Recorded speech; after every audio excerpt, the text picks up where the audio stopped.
Nou ja, kerk van die Here, ons thema vanmôre is, as God 'n plan het met jou lewe, kan niks, maar niks ontstop.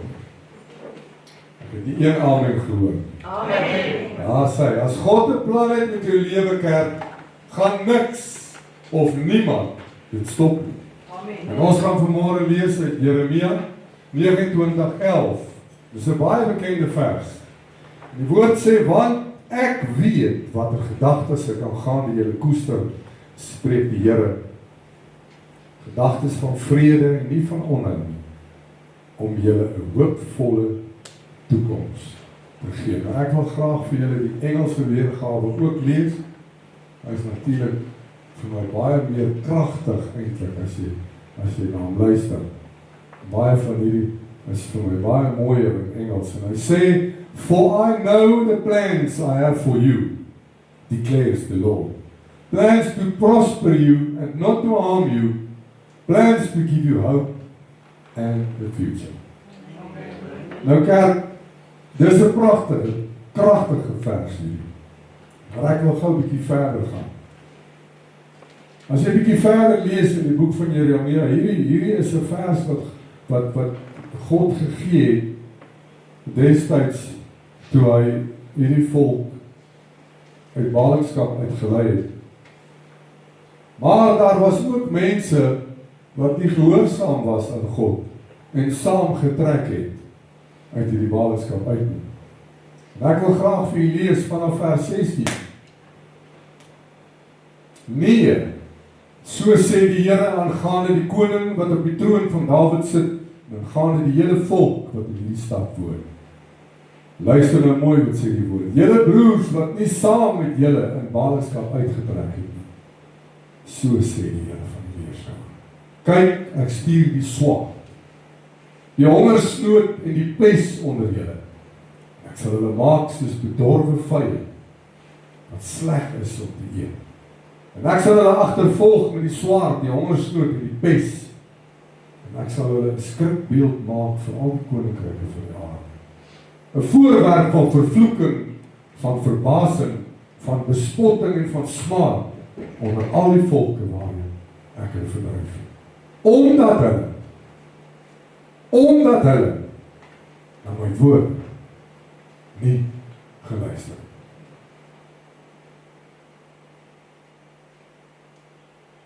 Kan ons sien vanmôre wat sê die Here vir ons in ons vers van oordenking? En wat sê die Here net so 'n stukkie verder in hierdie woord van ons? Waarom kerk van die Here is dit so belangrik? Dit is so bitter belangrik dat ons hoor wat God vir ons sê. As die Here vir jou iets sê om te doen, en ek weet ek het dit al 100 maal gesê, en ek gaan dit nog 1000 maal sê, want ek sê dit om jy te help. As die woord van God tot jou kom, kerk, en die Here sê vir jou, dit is wat ek wil hê jy moet doen. Ek wil hê jy moet uittrek uit ballingskap uit.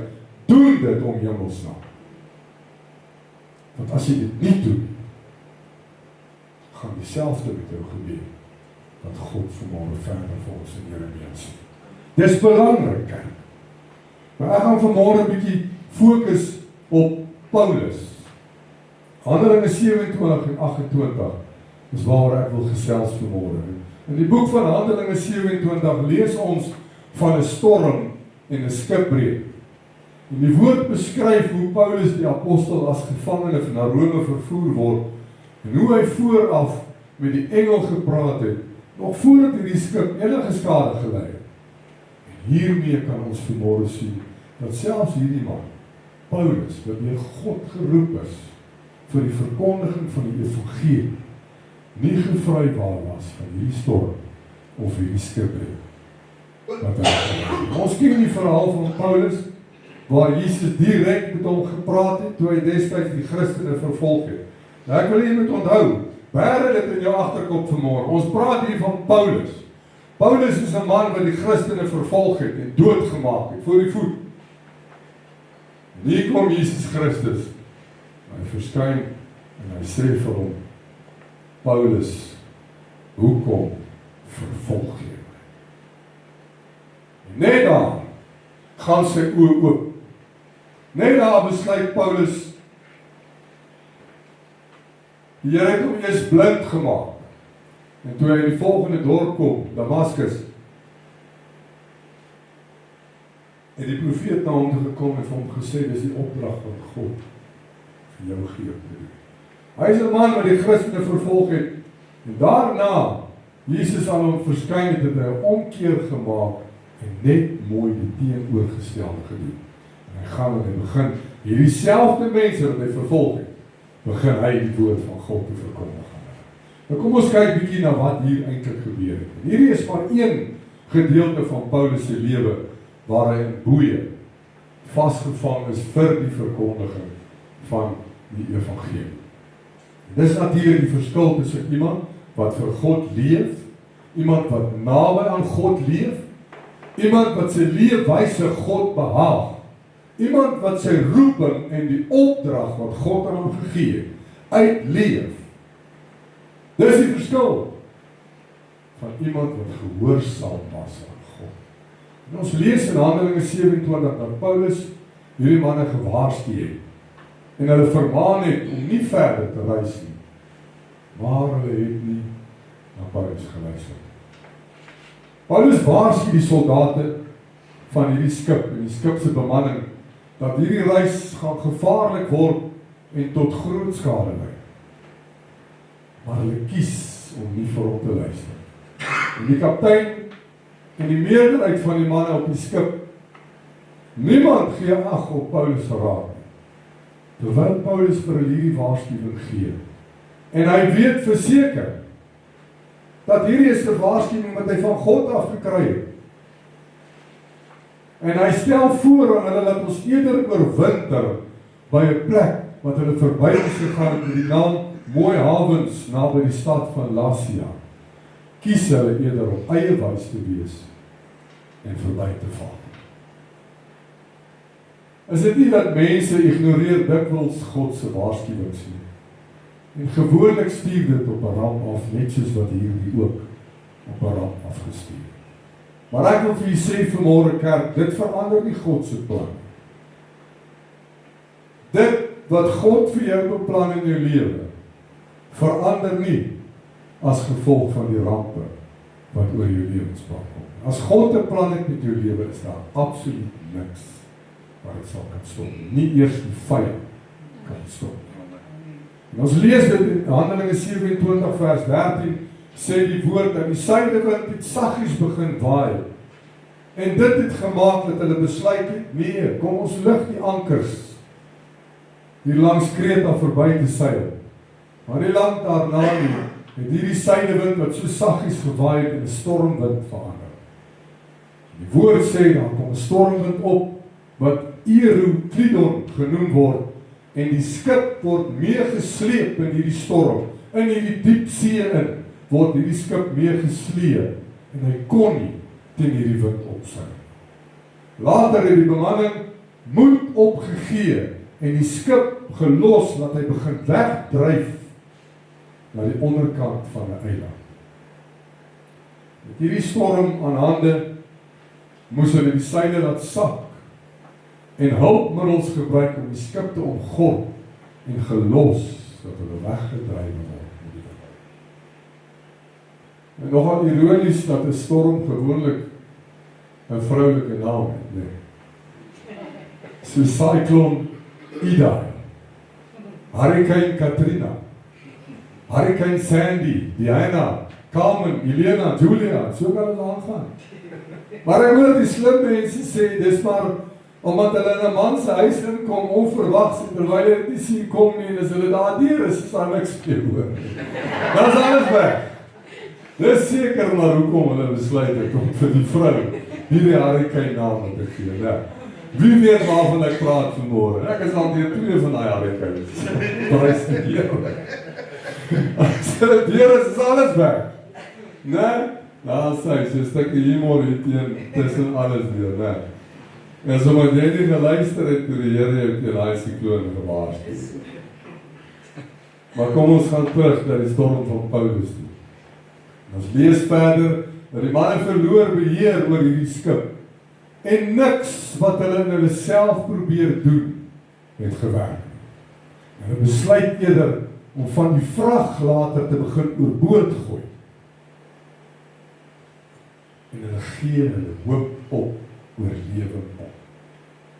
Kan nie vanmôre indink kerk hoe verskriklik hierdie storm moes gewees het en ek gaan weer vir julle sê, hierdie is nie manne wat die eerste keer op die see is nie. Dis wat hulle doen.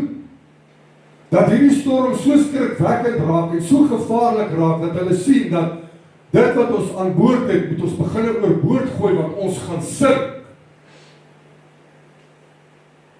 As hulle maar net geluister. As hulle maar net geluister.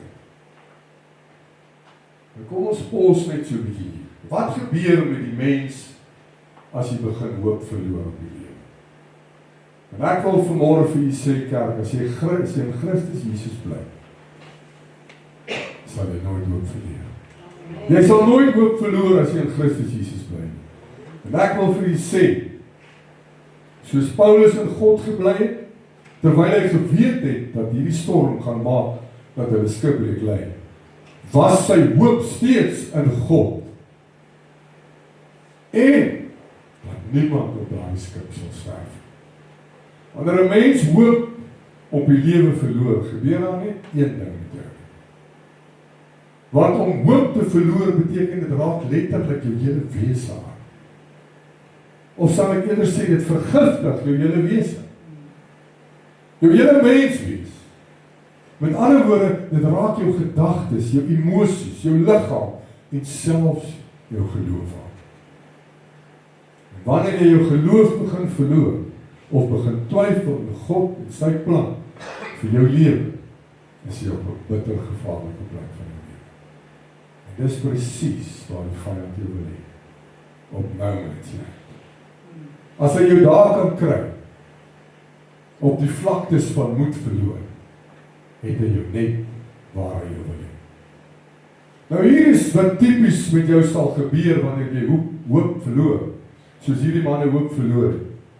En nou moet jy onthou, hierdie manne het nie net besluit om hoop te verloor en niks daaraan gedoen nie, hulle het alles in hulle vermoë gedoen om te kyk of hulle hierdie skip kan red en in 'n rigting kan stuur. En die storm was erg geweest. En alles probeer wat hulle kon om teen die storm te veg. Hoop verloor omdat hulle gesien het dat die storm sterker is as hulle. Nou wat typies met jou gebeur is, nommer 1, jou denke begin verander. Wanneer hoop weg is, begin alles in die lewe negatief lyk. Alles. Jy sien niks meer raak wat positief is in jou lewe. Want jou fokus is net op dit wat verkeerd gaan in jou lewe. Hier sien ons dat hierdie manne hoop op oorlewing verloor het. Met ander woorde, hulle het klaar vrede gemaak met die feit dat hulle sou vergaan in die storm. En jy sien later nie meer uitweg nie. En dit terwyl jy hoop op jouself of op mense begin plaas, in plaas daarvan om jy hoop op God te plaas. Omdat jy soos hierdie skeepsmanne reeds alles begin oorboord gooi. En steeds lyk dit vir jou of hierdie skip nog steeds gaan sink en skipbreek lê. Dit voel vir jou, jy gaan dit nie maak. En in plaas daarvan, om jy hoop op Christus te plaas, kies jy eerder om te glo dat dinge nooit weer beter sal word. Of nooit sal regkom. Dan wil ek die bemoedig vanmôre kry. Die woord is baie duidelik dat ons enigste hoop in hierdie lewe, die anker van jou lewe, behoort Jesus Christus te wees. Kerk, as jy jou anker in mense plaas, of jou anker in iets plaas, behalwe God, is jou destiny te ver. Ons moet begin opkyk en weet, my hoop is in God die Vader, nie in mense, nie in instansies, in God. Die woord is baie duidelik, dat ons enigste hoop in hierdie lewe is Christus Jesus, ons verlossing en saligmaker. Want in 'n wêreld vol onsekerheid en pyn, teleurstelling, soek mense hoop in baie dinge. Dinge soos geld, mense, sukses, ook in hulle eie planne. Maar alles kan wankel en verdwyn. Daar is net een wat nooit sal kan verander nie. Sy naam is Jesus Christus. Amen. Jesus is nie net 'n idee of 'n geskiedkundige figuur nie, kerk. Hy is ons lewende hoop. In alles in jou lewe. Daarom is dit belangrik dat ons moet fokus op Christus hou. Kan jy onthou toe Petrus en die disippels bang geword het toe Jesus aangestap gekom het op die see? En Petrus gevra het, Here, is dit U?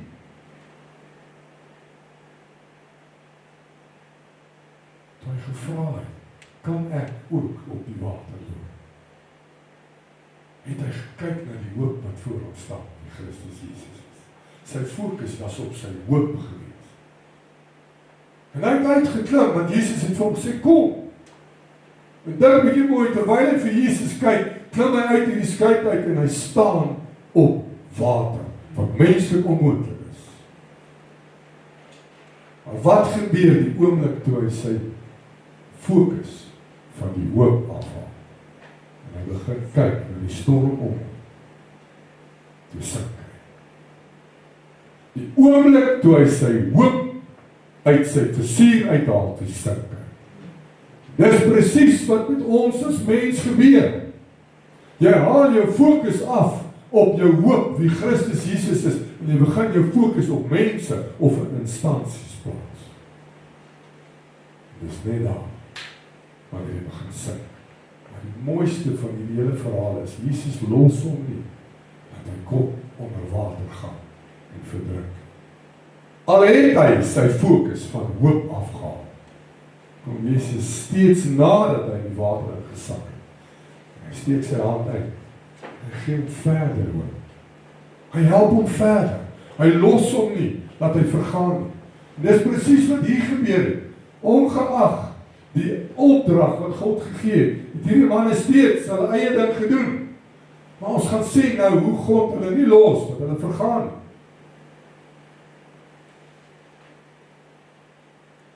Jesus behoort nie net 'n geskiedkundige figuur in jou agterkop te wees nie. Hy is ons lewende hoop.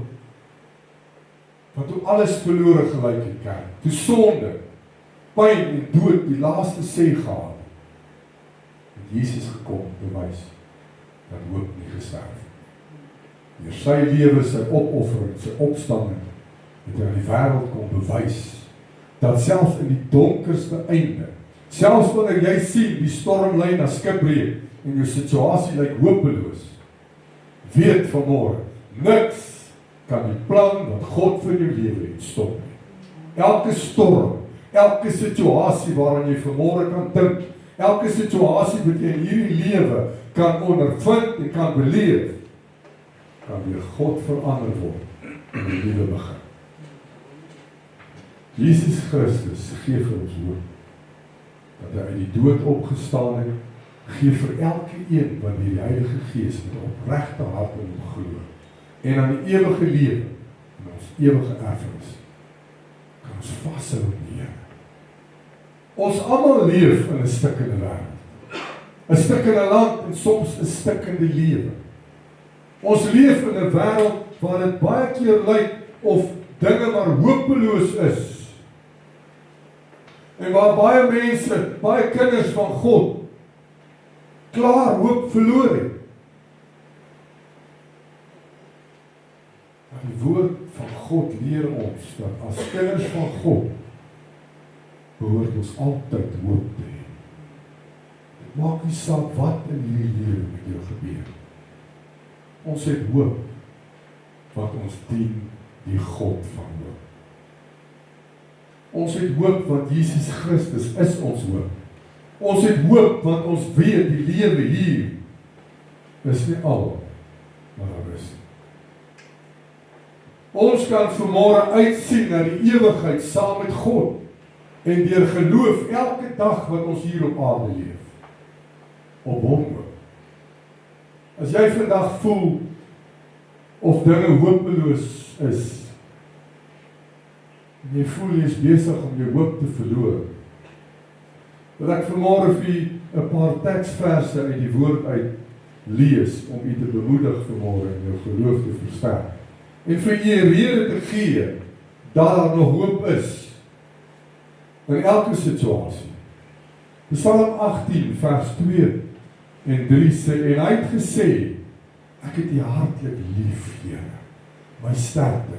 Die Here is my rots en my bergvesting en my redder, my God, my rots by wie ek skuil, my skild en die horing van my heil, my rotsvesting. Is dit nie hoop, kerk, om vanmôre te weet dat die Here is my rots, die Here is my skuilplek, na wie ek toe kan gaan.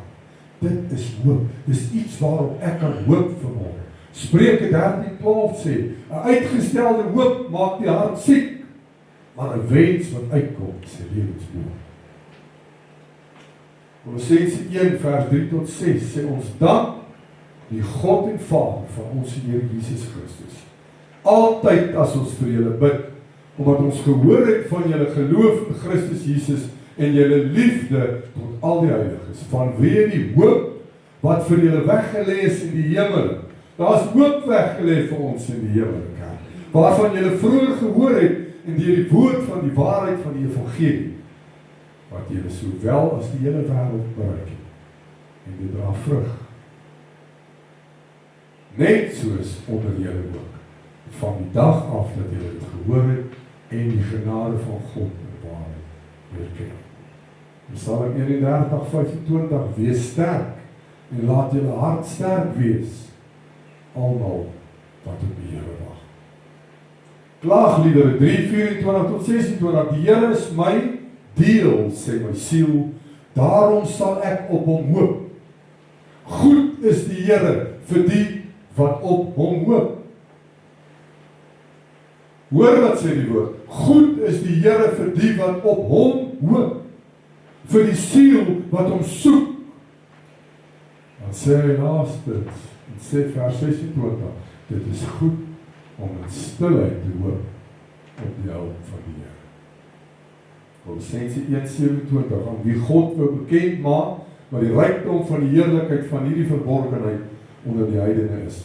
Dit is Christus onder julle, die hoop van die heerlikheid.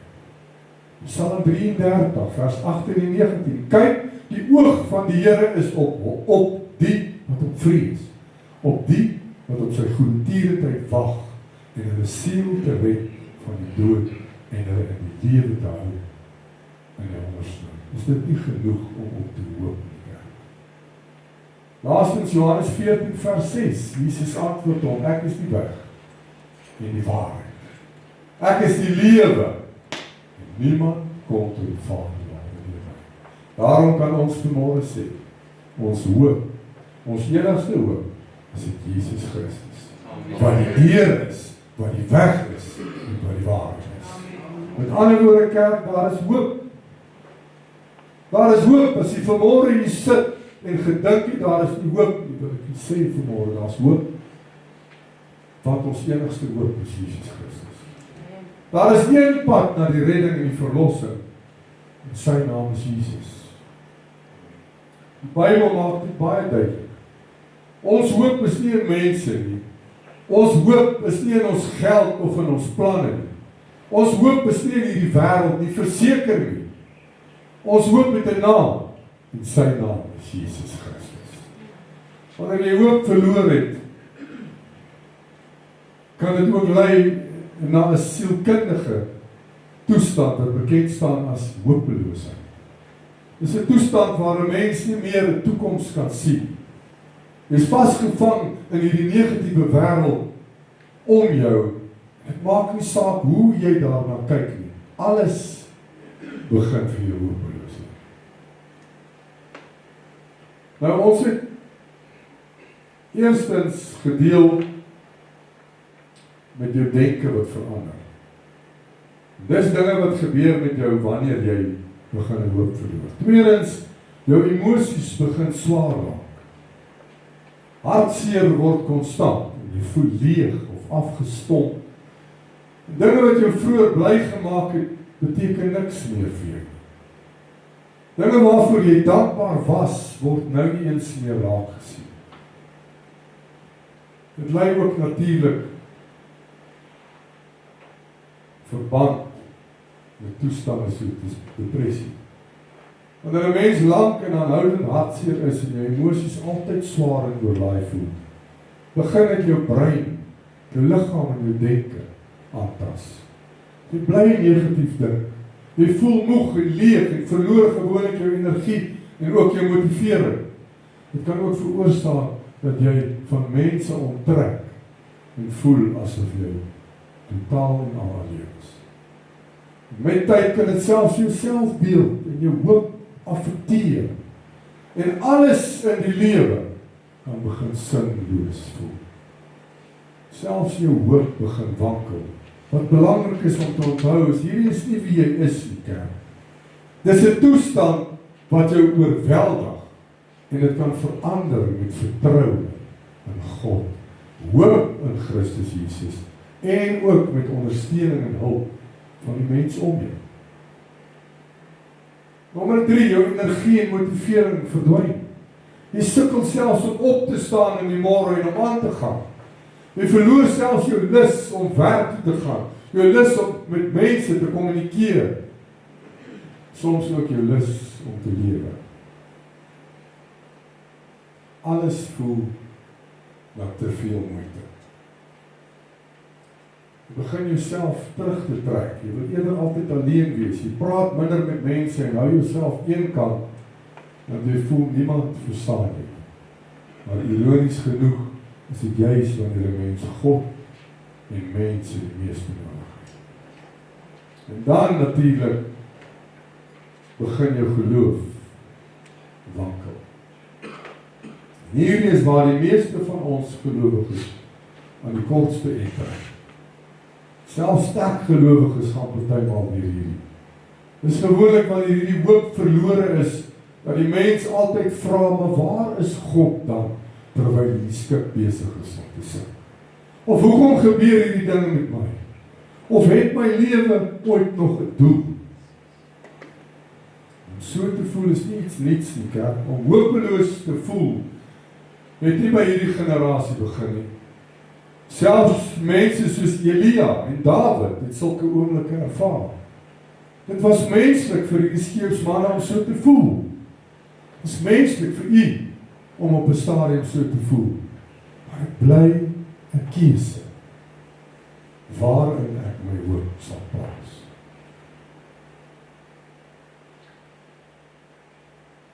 Jy verloor sin en doel. Die gevaarlikste deel van hoop verloor is jy begin voel jou lewe het geen betekenis meer. Jy sien nie meer 'n rede om aan te probeer. Maar hier is 'n baie belangrike waarheid vir u vanmôre. Hoop is nie net 'n gevoel nie. Dit kan weer gebou word. En selfs wanneer jy niks voel, beteken dit nie dat jou lewe verby is of jou storie is klaar geskryf. God se plan stop nie wanneer jy hoop verloor het. Dit stop net wanneer jy ophou glo. As ons kyk na die boek van Handelinge 27, byna almal op hierdie skip het hoop verloor. Terwyl God nie sy plan verloor het. Jou gevoel van hoop is verseker nie God se beheer. God spreek in die donkerste oomblikke, maar dit beteken dat ons partymal moet stil raak en begin ag gee op God se stem. 'n Engel van God het verskyn aan Paulus en vir hom gesê, hy sal voor die keiser gaan staan en niemand sal in hierdie skip sy lewe verloor nie. En hier kan ons iets kragtigs sien gebeur. God se plan oor Paulus se lewe was verseker groter as hierdie storm waarin hy was. Paulus bring geloof en leiding tot elkeen terwyl die res moed verloor. Terwyl die res reeds hoop verloor het gedurende hierdie storm, kom Paulus en hy sê vir hulle die volgende in Handelinge 27 vers 24 en 25. En hy het gesê, moenie vrees nie, Paulus, jy moet voor die keiser staan En kyk, God het aan jou geskenk, almal wat saam met jou vaar.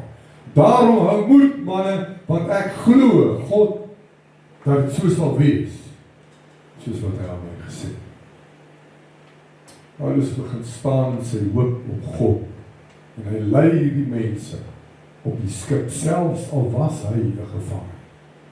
Hier is vir ons 'n baie belangrike waarheid vanmôre, wanneer jy God se belofte glo, of wanneer jy weet dat jou hoop in Christus is, en nie in mense nie, of nie in hierdie skip nie, bring jy selfs hoop verander, wat ook in hierdie storm van die lewe, deur die golwe rondgeslinger word. Ons lees verder, dat die skip breek, maar net soos wat die engel aan Paulus gesê het, word almal op hierdie skip gered. Die skip slaan teen die golwe, sê die woord, en breek in stukke uitmekaar. En hier kom die wagte en hulle besluit saam, dat is nou tyd om al hierdie gevangene dood te maak, voordat een van hulle dalk uitspring, swem en wegkom. Paulus is een van hierdie gevangene. Maar God se plan word nie gestop. Die hoofman staan dit teen. En hy sê, die wat kan swem, spring in die see en swem kant toe. Die res moet aan stukke van hierdie skip vashou en in die see dryf tot hulle op die kant uitgespoel word. En presies soos God aan Paulus deur die engel gesê het, sommige het geswem, ander het op die planke gedryf en vasgehou van hulle lewe, maar elke een wat op hierdie skip was, 276 man, kom lewe op hierdie eiland. Hiermee bewys God aan elkeen van ons vanmôre, as jy jou hoop op God plaas, en nie op mense, sal die Here jou bewaar.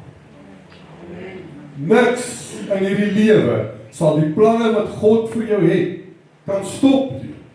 Handelinge 28 lees ons verder die gebeurtenis volgens die plan van God. Van skipbreek tot bediening op die eiland Melite, waar hulle uitgespoel het. Ons lees hier dat daar inboorlinge op hierdie eiland was en hulle bewys buitengewone menslievendheid teenoor elke een wat op hierdie eiland uitgespoel het. Want toe Paulus hulle op die eiland nat en koud te lande kom, het hierdie mense van hierdie eiland 'n groot vuur begin aansteek, sodat hulle kon warm en droog word. Nou luister nou mooi wat gebeur hier met Paulus. Eerstens word hy op hierdie skip gesit as 'n gevangene en hy moet weggevat word deur na Rome toe om voor die keiser te gaan staan. Die oomblik toe hulle begin agterkom dat ons skip is besig om skade te kry, besluit die wagte dat dit nou 'n goeie tyd is om van almal wat gevangene is ontslae te raak. Maak hulle dood sodat niemand kan wegkom. Daar word sy lewe gedreig mee. Tweedens slaan die golwe hierdie skip uitmekaar uit en hulle staan weer 'n kans om dood te gaan, terwyl die engel aan Paulus verskyn en gesê het, niemand sal hulle lewe verloor. En hier kom Paulus hulle aan as gevangene op hierdie eiland Melite en hulle is besig om 'n lekker vuur te maak en die woord sê, Paulus is besig toe nou om van hierdie hout, droë hout bymekaar te maak om op die vuur te gooi en toe hy sy hand so optel, toe byt 'n slang in sy hand vas. 'n adder, sê die woord. Nadat hy skipbreek gelei het, nadat sy lewe amper geneem is omdat hy gevangene is, hier kom hy op land en daar byt 'n slang in sy hand ook nog vas. Asof die skipbreek nie genoeg was, kom hierdie adder onder die hout uit en hy pik vir Paulus aan sy hand. En die woord sê, hy het nie net gepik en gelos nie, hy het vastgebyt aan sy hand. Alhoewel hy het gehang aan sy hand. En toe die inboorlinge hierdie slang sien hang aan Paulus se hand, sê hulle aan mekaar in Handelinge 28:4, hierdie man is beslis 'n moordenaar, wat die goddelike wraak nie laat lewe nie. Al is hy uit die see uitgered, word hy steeds met 'n slag gebyt. So hy moet doodgaan. Met ander woorde, al het hy hierdie skipbreek en storm oorleef, moes hy eintlik maar dood gegaan het, en dit is hoekom hierdie slang hom ook nog gebyt het. Vers 5 en 6 lees as vol, maar hy het die dier en die vuur afgeskit. Hy het hierdie slang afgeskit, want hy weet waar is sy hoop. Hy glo in God se plan. Hy hou vas aan die Here Jesus Christus. En hulle het verwag dat hy sou opswel en skielik dood neerval. Maar toe hulle lank gewag en gesien het dat niks besonders met hom gebeur, daar het absoluut niks met hom gebeur, sy hand het nie eens geswel nie, het hulle van gedagte verander en gesê dat hy 'n God was. Nou kom ons in die vrysgou bietjie. Paulus is deel van die skipbreek. Eers besluit die wagte om al die gevangenes dood te maak voor die skipbreek, maar God het 'n plan met Paulus. Toe lei hulle hierdie skip in die waters in en hulle los om gord omgooi, alles oor wat moet oorgegooi word steeds. Lei hulle skipbreek en hulle moet swem, en die ander moet aan planke vashou, en hoop hulle kom lewend op die straat uit. En hulle het, want God het 'n plan met Paulus se lewe gehad. Boonop al hierdie dinge wat verkeerd gaan, word hy nou nog deur 'n giftige adder of 'n slang gebyt. Maar ons sien hier dat hy geen skade gekry het. Hy skud net hierdie slang van sy hand af en pak verder uit op die vuur. Want God het 'n plan met Paulus se lewe. Mense dink eers hy's vervloek. Toe Paulus geen teken van swelling wys of dood neerslaan nie, toe dink hy is een of ander God. Is nie een of ander God nie. Hy is 'n geseënde van die Here wat 'n plan het met sy lewe. Dis wie Paulus was. Wat ons hieruit kan leer vanmôre is dat jy eintlik moes doodmaak. Kan nie. Wanneer God 'n plan het met jou lewe. Ek gee nie vanmôre om wat en wie die dood of die skipbreek na jou huis toe stuur, kerk. Niks in hierdie lewe kan die plan van God stop wat hy vir jou gee. Niks. Hier staan ek as 'n lewende getuie vanmôre voor u.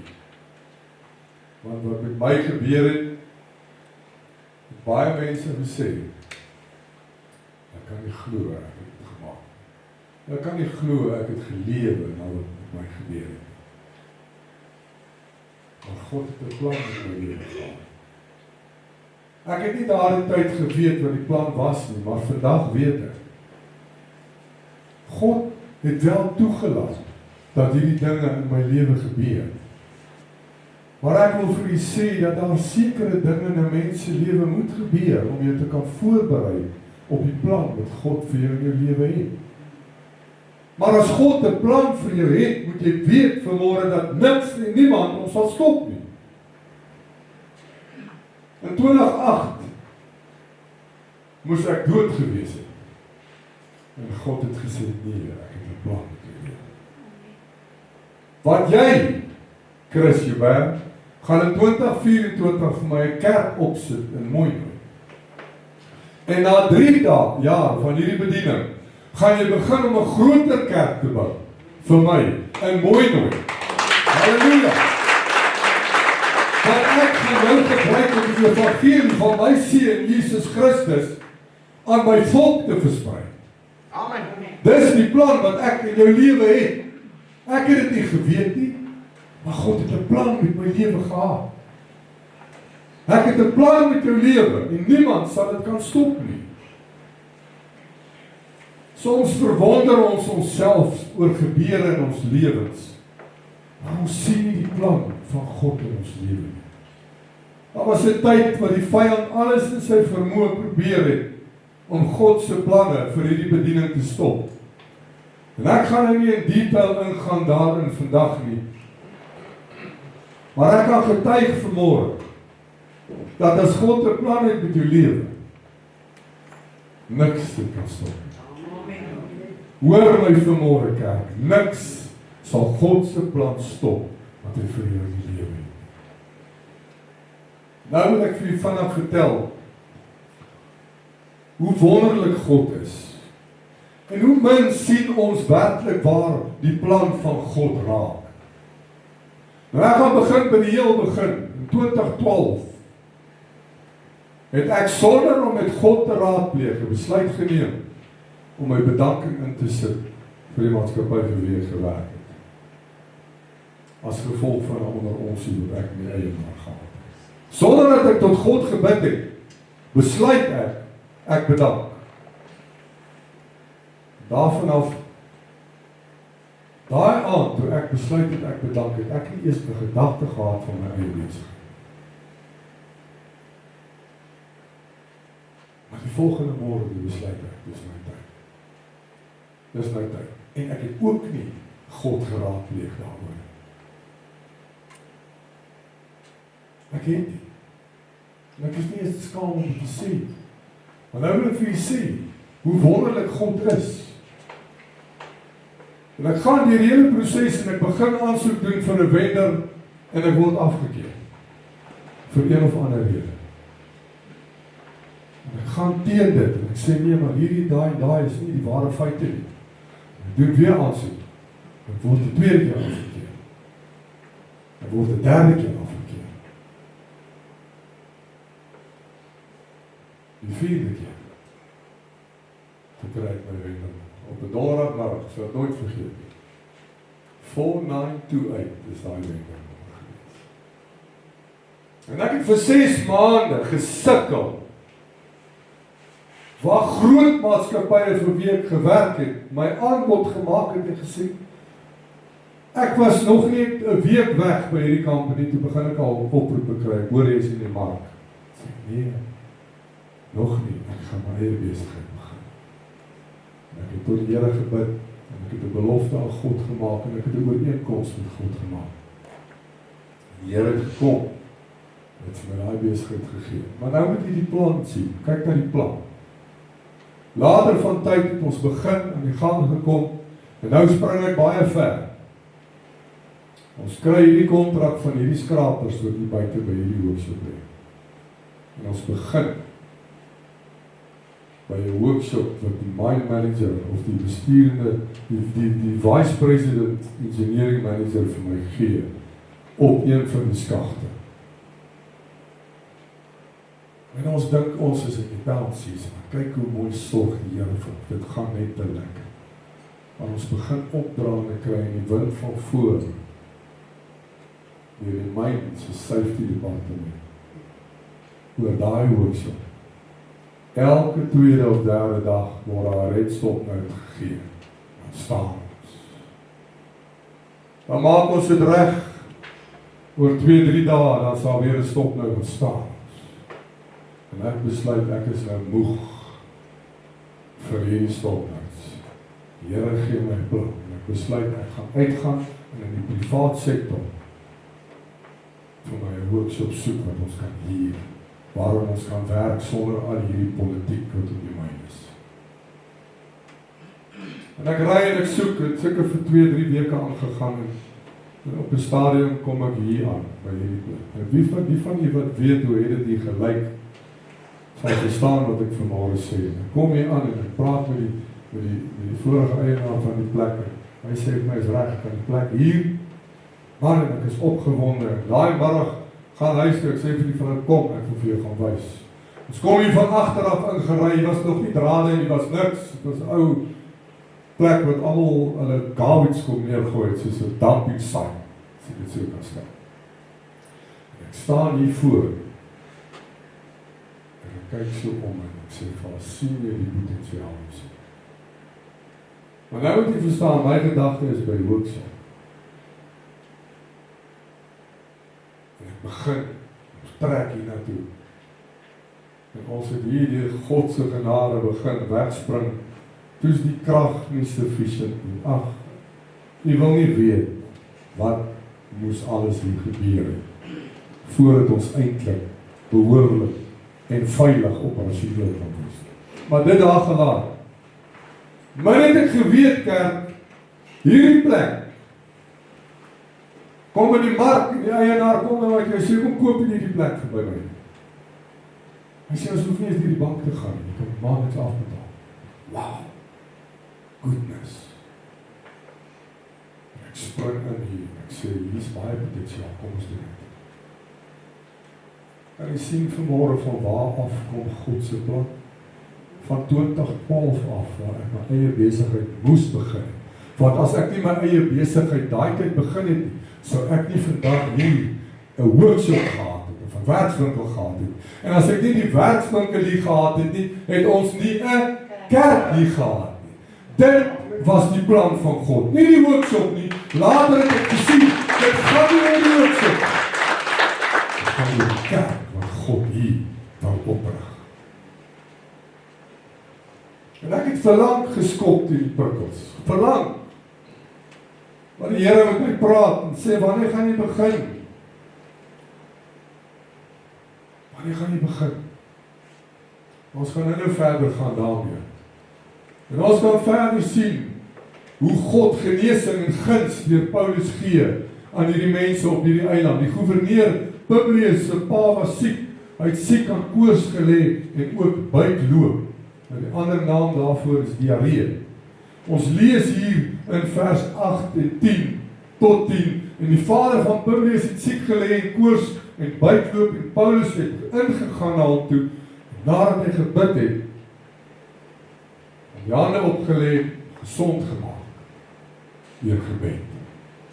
En hierna het ook baie ander wat siektes gehad het op hierdie eiland na hom toe gekom en Paulus het vir hulle gebid en hulle is genees. Hy het ook baie eerbewyse getoon en toe hulle sou afvaar aan hulle al die nodige voorsien. Hier sien ons duidelik van 'n gevangene na iemand wat mense se lewens radikaal verander op hierdie eiland. Terwyl Paulus op hierdie eiland was, het hy alles gedoen wat God in sy plan vir hom gehad het. En daardeur word God se naam verheerlik. Na hulle vir 3 maande op hierdie eiland gewoon het, het hulle verder afgevaar in 'n skip van Alexandrië. Uiteindelik kom Paulus in Rome aan en verkondig die evangelie. Ontvang mense vrymoedig, word nie gestop deur niemand nie. Selfs in die gevangenskap kan hy nie gekeer word. En jy moet onthou, Paulus was reeds 'n gevangene omdat hy hierdie evangelie verkondig het. En terwyl hy daarvoor 'n gevangene is, word God se plan steeds uitgevoer in sy lewe. As gevangene bedien hy die woord van God. Kerk van die Here, hier is vir ons 'n baie groot boodskap. En hierdie twee hoofstukke verwys vir ons na 'n kragtige waarheid. God se plan is groter as die mense besluite. Hulle het nie na Paulus geluister nie, maar God se plan word steeds volbring. God se plan is sterker as enige storm of enige situasie. Die ergste storm wat hulle deurgegaan het, kon nie gekeer het wat God besluit of beplan het vir Paulus se lewe.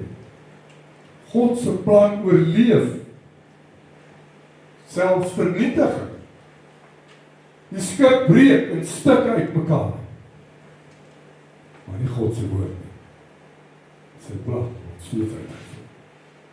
God se plan beskerm jou lewe, want selfs toe die slang vir Paulus gebyt het, kon dit hom nie doodmaak.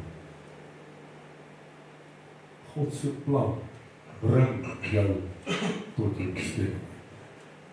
Paulus moes in Rome gekom het en hy. Wat ek vir u wil sê vanmôre, as God besluit het, jy moet in Rome uitkom. Maak dit nie saak hoeveel storms jy in hierdie lewe gaan ondervind. Dit maak nie saak hoeveel mense teen jou opstaan of jouself wil doodmaak. Dit maak nie saak hoeveel aanvalle daar teen jou kom nie. Jy sal uitkom waar God se plan sê jy gaan uitkom. Daarom kan ons vanmôre met groot vrymoedigheid sê, as God 'n plan het met jou lewe, niks ontstop nie. Amen. Soms moet ons net gehoor gee aan God se opdrag, of gehoorsaam wees aan sy stem. Want as hierdie skeepsmanne vir Paulus geluister het, was daar nie 'n skipbreek. As hulle geluister het na die waarskuwings van Paulus, dan sou dit nie nodig gewees het om te vrees vir hulle lewens, toe die wagte hulle moes doodmaak. Sou hulle nie nodig gehad het om 'n skipbreek te lei of te swem vir hulle lewens nie. Hulle sou nie nodig gehad het om aan planke vas te moes hou om lewend aan strand te kom. En die slang sou nie vir Paulus in die hand gebyt het. God se plan was dat Paulus in Rome vir die keiser bestaan.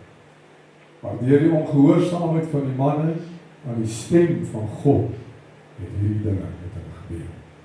Net soos wat baie van die dinge wat tans in ons lewens gebeur kan, is die oorsprong van ongehoorsaam. Dis die oorsprong van ongehoorsaam. Jy moes heel waarskynlik droog aan land by Rome aangekom het. Maar intussen het jy skipbreek gelei. Intussen is jy gedreig en amper doodgemaak. Intussen moes jy swem vir jou lewe om aan land te kom, en as jy aan land kom, dan byt die slang jou ook nog. Dit alles omdat ons nie gehoor gee aan die waarskuwings van God. Ons hoor hierdie waarskuwings, maar ons gee geen ag op dit. Maar ek dank God, my Vader, dat hy steeds nie vir Paulus en almal op daardie skip net gelos het om te vergaan deur hulle ongehoorsaam. Al het daar soveel dinge gebeur wat eintlik nie moes gebeur het nie. Die dinge het gebeur deur hulle ongehoorsaamheid aan die waarskuwing. Steeds het God sy plan vir Paulus se lewe deurgevoer en hom ook gebruik daar waar hulle skipbreek gelei het. Paulus was geroep vir die bediening. En op die eiland van Melite gebruik God hom kragtig om mense te genees en hulle te vertel van God. En toe hierdie manne besluit om verby te vaar het, Paulus het geweet, hier kom 'n skipbreek. Maar hy het ook geweet dat sy lewe in die hande van God lê, nie in mense, en dat niemand sal vergaan. Want Paulus het geglo aan wat God vir hom gesê. Niemand sal hulle lewe verloor. Handelinge 27, 23 en 24 lees ons, want daar het in daardie nag by my gestaan 'n engel van God aan wie ek behoort, wat ek moet dien. En hy het gesê, moenie vrees nie, Paulus, jy moet voor die keiser staan en kyk, God het aan jou geskenk almal wat saam met jou vaar. Vers 44 sê, en die ander, sommige planke en sommige op stukke van die skip, en so het almal behoue aan land gekom. Kerk van Here, ek wil vir u sê vanmôre, as God gesê het, hy gaan iets doen, dan doen hy. As God gesê het, hy gaan iets doen, dan doen hy. As God 'n plan het met jou lewe, sal daardie plan uitgevoer word. Of dit nou na 3 maande is op die eiland van Melite, en of dit nou na 10 jaar is, wat jy ongehoorsaam is aan God se plan, en aan God se woord, niks in die lewe sal verhoed, dat God se plan uitgevoer word. En ek kan onthou, hoe die Gees met my gestoei het, en ek ook maar, soos ek nou gesê het, in die prikkels geskop het. Want jare terug was ek al geroep vir die bediening, en ek het geskop daarteen. En baie het vir my gelag, ek het dan altyd gesê, ek het vir my pastoor daai tyd gesê, pastor, nee man, ek is 'n myner. Nee pastoor, ek is 'n myner, ek vir jare lank, vir jare van my lewe, die meeste tyd van my lewe ondergrond gewerk. Ek is 'n myner. My oorlemaat altyd gesê, elke bron, ek gaan nie verder gaan met daai. Elke bron het sy plek, dit so mos nie. En ek kon myself nie insien in hierdie posisie nie. Jare terug. En ek het vir die Here gesê, Here, maar ek is nie die regte mens vir U. Ek is nie geskik vir U. Kyk na my lewe, Here, soos wat dit nou is. Here, hoe kan ek met al die sonde wat ek in my lewe dra, voor U gaan staan en die woord van God bedien? Na alles, Here, wat ek in my lewe gedoen het, hoe gaan ek dit doen, Here? Wat gaan mense van my sê, wat my ken? Maar ongeag al hierdie verskonings en redes, wat ek kon gee om nie te doen wat God van my verwag, of om nie te doen waarvoor ek geroep is, het hy steeds sy plan uitgevoer met my lewe. Waar ek miskien direk sou afgevaar het, en reguit in Rome aangekom het, het ek ook eers aan Strandskiplet gelei. Daar moes ek vir 3 maande, vir 6 maande, vir 5 jaar spandeer. En so kom die Here, en hy sit jou op 'n volgingskap, tot jy uiteindelik by jou bestemming uitkom. Want God se plan kan nie gestop word.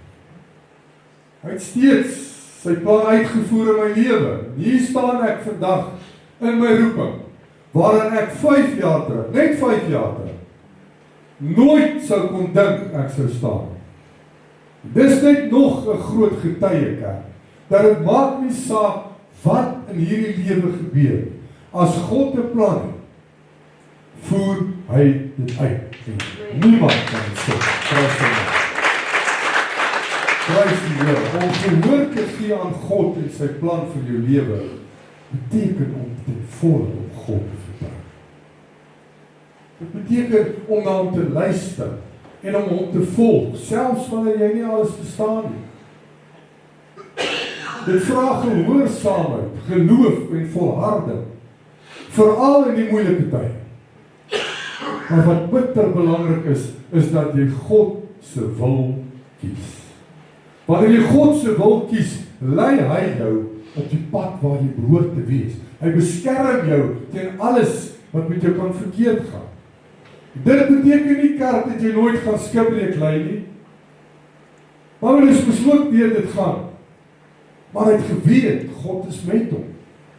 Jesus moes self deur hierdie verskriklike dinge gegaan, maar hy het geweet, God is met hom. Al gaan jy deur 'n storm, en jy moet swem, of dalk vashou aan 'n stomp of 'n plank, om aan wal te kom. Hy bou en hy vorm jou karakter deur dit alles. Hy bring jou by jou bestemming uit. Selfs deur al jou struikelblokke kan God se plan nie gekeer word, solank jy gehoorsaam bly. As jy op God kan vertrou en sy stem volg, sal hy jou lei in die lewe en die doel waarvoor hy jou geskaap het. En ons weet wat is die regte ding om te doen vir ons. Maar ons doen dit. Dan vra ons, maar Here, hoekom bly ek in hierdie skipbreek? Hoekom bly ek dryf op hierdie stomp en hierdie planke en hierdie see? Hoekom word ek met my lewe gedryf? Hoekom, Here, word ek gedreig met die dood? Hoekom, Here, kom die slang en hy byt aan my hand vas? Terwyl daar soveel ander mense om die vuur sit.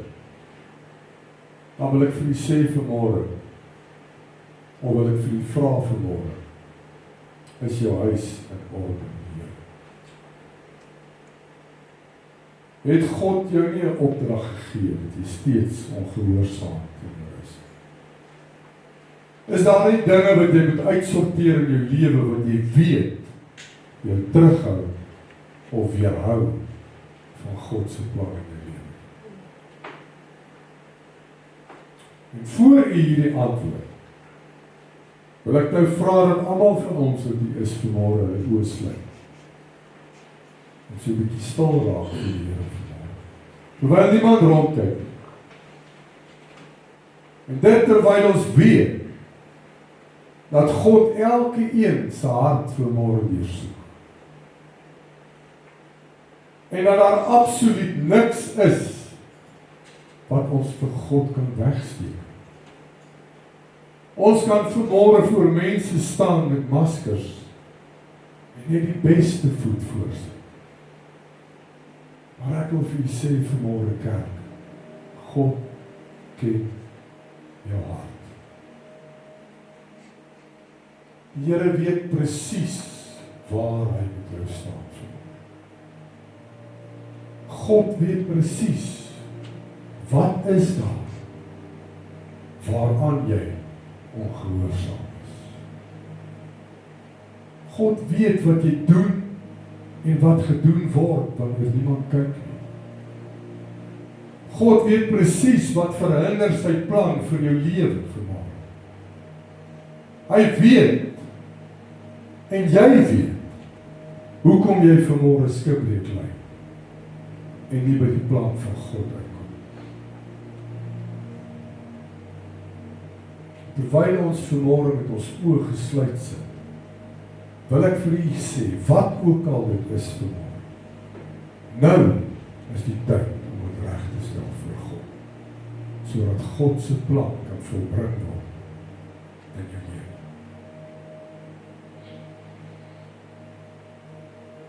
Hier kan ons sien dat Paulus en al die skeepsmanne vir 3 maande op 'n onbeplande eiland moes deurbring. Die skip waarop hulle was, verpletter was in die golwe, omdat hulle nie gehoor gegee het aan God.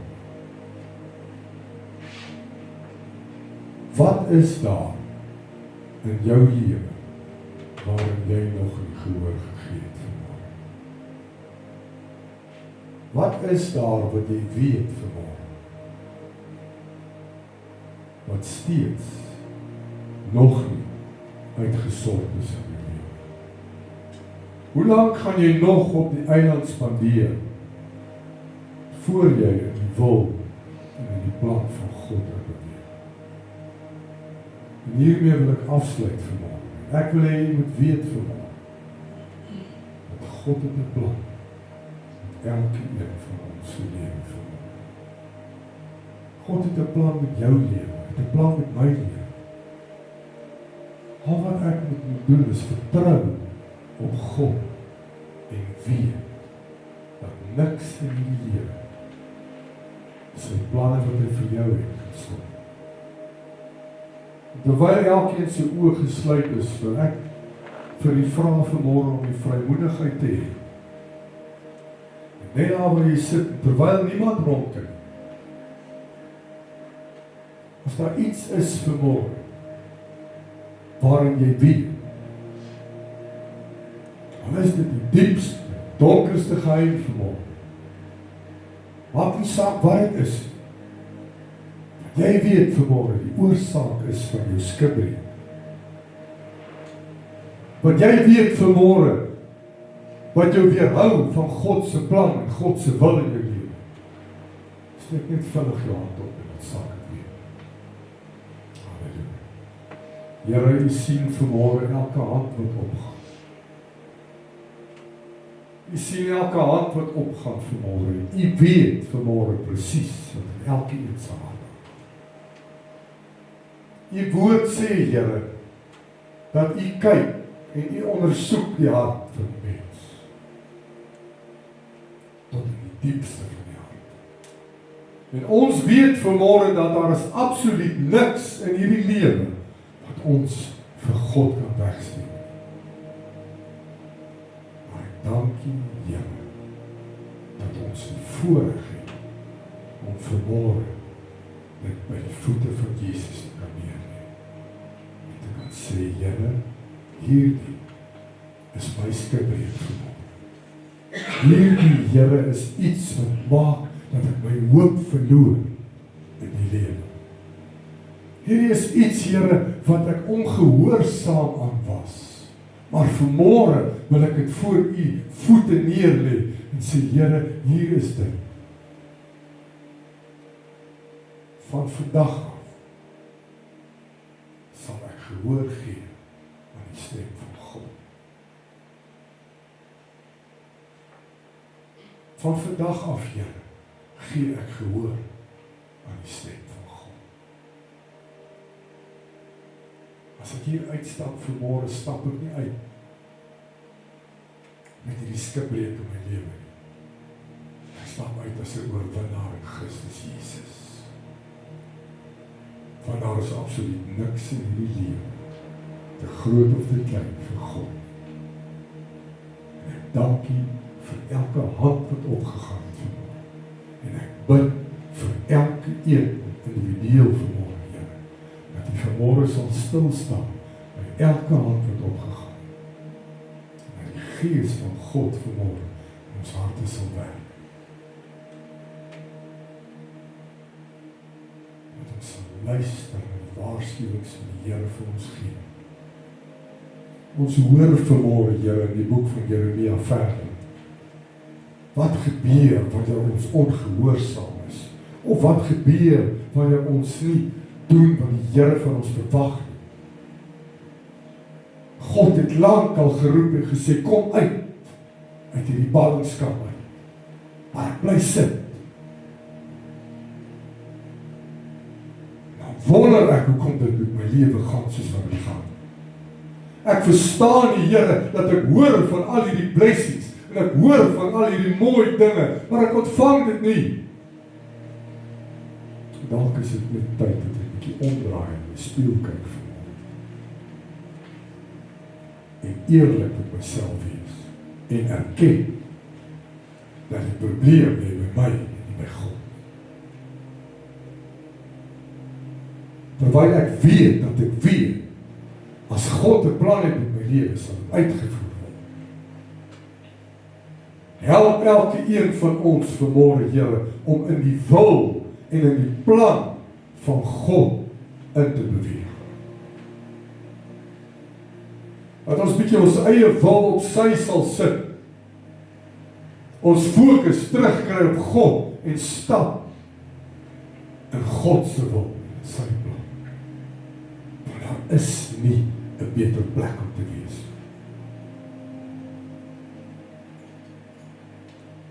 Help ons vanmôre, Here, dat ons beroep, ons roeping wat U vir elkeen van ons het, sal kan uitleef vanmôre. Dat ons ophou skop teen die prikkels.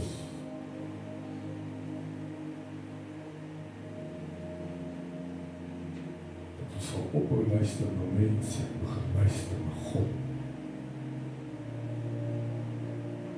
Dat ons nie sal maak soos hierdie hoofman en al hierdie skeepsmanne en die gehoor gee aan wat God vir Paulus gesê het. Ons eie wys sê nee, ons gaan verder vaar, want ons sien die suidewind waai sag is. En ons het gesien dat hierdie sagte suidewind het omgedraai en 'n verskriklike storm. Bid vir elkeen wat vanmôre in hierdie storm is. Dat hulle hoop op God se plaas. Met die wete dat die Here kom om hierdie storm stop te maak. Die Here kom vanmôre om elke storm stop te maak. Hoe lank wil jy nog dryf op hierdie stukke skerpe van planke van hierdie skip wat breek gelei het? Hoe lank nog voordat ons besef dat ons enigste hoop is Christus Jesus? Nie hierdie plank waarop ek vashou of hierdie stomp waarop ek hang, nee. Jesus Christus, die Seun van God, is my enigste hoop. Dank U vanmôre, Here, vir die deurbraak. Ek dank U vanmôre dat die mense help.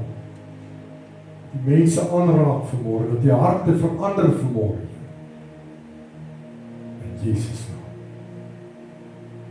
Dank U vir die woord. Ek bid nou, Here, dat ons hierdie in ons harte sal werk. Dat ons vanmôre hier sal uitstap met die wete dat God het 'n plan vir my lewe. Ek het 'n doel op hierdie aarde. Ek het hoop wat my hoop is vir Christus. Dat ek vanmôre kan sê, because he lives, I can face tomorrow.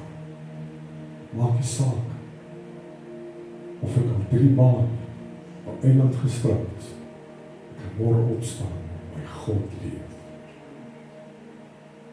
Ek bid dit oor elkeen se lewe.